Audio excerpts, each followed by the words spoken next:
الحمد لله الذي علم الإنسان ما لم يعلم وبعث رسوله الخاتم معلما صلاة الله عليه وسلم وعلى آله وأصحابه أجمعين إلى يوم الدين. أما بعد. مسلمان ہو سبل جاؤ، سبل جانے کا وقت آیا. مسلمان ہو سبل جاؤ، سبل جانے کا وقت آیا. بہت سوئے ہو تم اب ہوش میں آنے کا وقت آیا. تپش سورج سے لو اور بجلیاں آسمان سے چھینو، تپش سورج سے لو اور بجلیاں آسمان سے چھینو. عدو کے آشیا پر آگ برسانے کا وقت آیا. سامعین باتوں کی میں آپ حضرات کے سامنے عصر حاضر کا ہم کس طرح مقابلہ کریں اس موضوع پر ایک مختصر تقریر کرنے کی سعادت حاصل کر رہا ہوں. اس حقیقت سے تو آپ سبھی حضرات بخوبی واقف ہیں کہ اسلام کے خلاف ہر دور، ہر زمانہ، ہر علاقہ، ہر ملک میں سازشیں ہوتی رہی. بلکہ اگر میں کہوں ستیزہ کار رہا ہے ازل سے ٹائم روز، ستیزہ کار رہا ہے ازل سے ٹائم روز، چراغ مصطفی سے شرح بلہبی، تو زیادہ بہتر ہوگا. تاریخ اسلام حق و باطل کی معرکہ آرائیوں سے لبریز ہے. آپ شاہراہ تاریخ پر سفر کیجئے، قدم قدم پر ایسے ایسے واقعات ملیں گے جبکہ یریدون لیطفئوا نور اللہ بافواہہم کا منظر نظر آئے گا. 1400 سال پر محیط تاریخ اسلام کا ایک ایک باب معاندین اسلام کی ریشہ دگانیوں، مخالفین اسلام کی فتنہ انگیزیوں، دشمنان حق کی افتراء پردازیوں کی داستانوں سے پر ہے. مسلمانوں کو ہمیشہ طرفہ یعنی غار کا سابقہ پڑتا ہے. کبھی میدان بدر میں یہ منظر نظر آئے گا، کبھی ابل حق کے دامن میں تلواروں کی جھنکار سنائی دے گی، کبھی حنین و خیبر میں حق و باطل نمک کا آسمان ملیں گے، کبھی تبوک میں، کبھی یرموک میں، کبھی موتا میں، کبھی نہاوند میں، کبھی قادسیہ میں، تو کبھی افریقہ کی صحرا میں، تو کبھی اندلس کے پہاڑوں میں، تو کبھی سندھ میں طاغوتی طاقتوں کا اجتماع نظر آئے گا. کبھی صلیبی یورش کا منظر دیکھیں گے تو کبھی تاتاریوں کی یلغار ملے گی، اور کبھی باطینیوں کا حملہ نظر آئے گا، اور کبھی خلق قرآن کا فتنہ دکھائی دے گا. برادران اسلام، اسی طرح آپ سفر کرتے کرتے عصر حاضر میں چلے آئیے. عصر حاضر جس کو تہذیب و تمدن، تحقیقات و ترقیات کا زمانہ کہا جاتا ہے، وسعت فکر و نظر کا عید کہا جاتا ہے، مذہبی آزادی کا دور کہا جاتا ہے. یہ متمدن زمانہ اسلام اور اسلام کے خلاف سب سے زیادہ خطرناک دور ہے.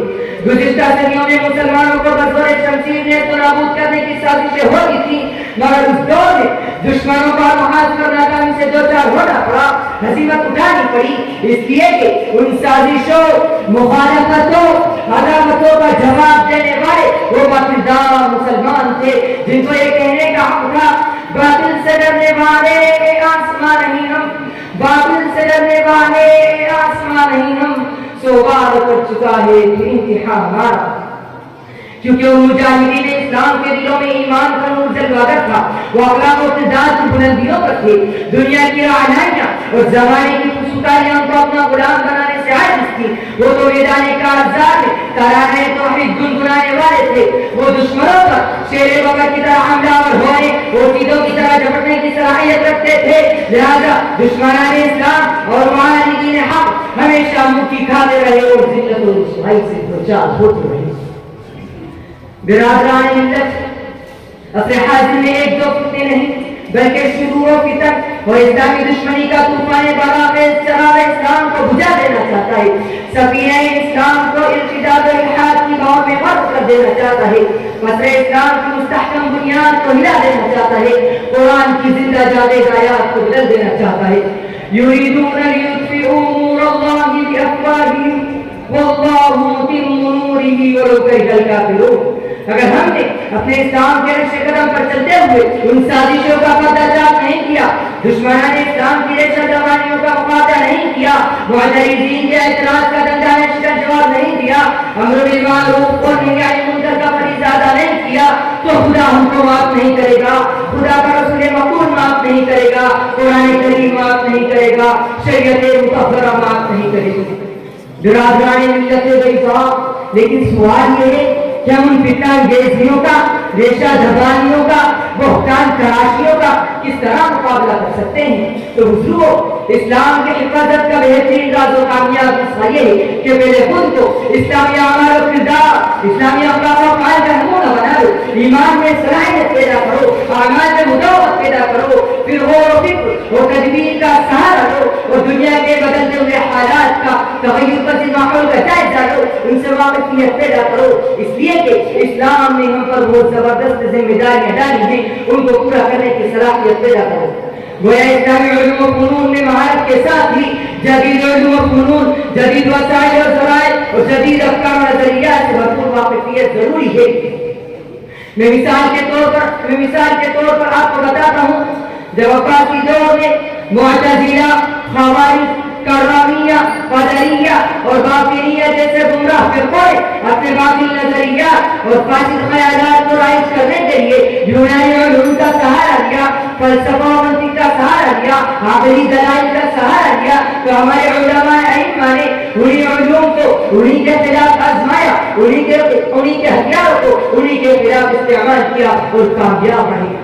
آج ہم کو بھی صحافت، رسائل، مجلات اور ریڈیو کے ذریعے ان کی کاٹ کرنی چاہیے، اور اسی کے ساتھ ساتھ اپنے اعمال و افعال کا محاسبہ بھی ضروری ہے۔ قرآن احکام کی تشریح و توضیح کی جائے اور سب سے بڑھ کر عبادت و طاعت میں خلوص و للہیت پیدا کیا جائے۔ اسباب صرف اسباب ہیں، اصل نصرت تو خدا کی نصرت ہے، اصل اعانت تو خدا کی اعانت ہے، اور وہ اسی وقت حاصل ہوگی جب ہم خدا کے سامنے جائیں گے۔ وما علینا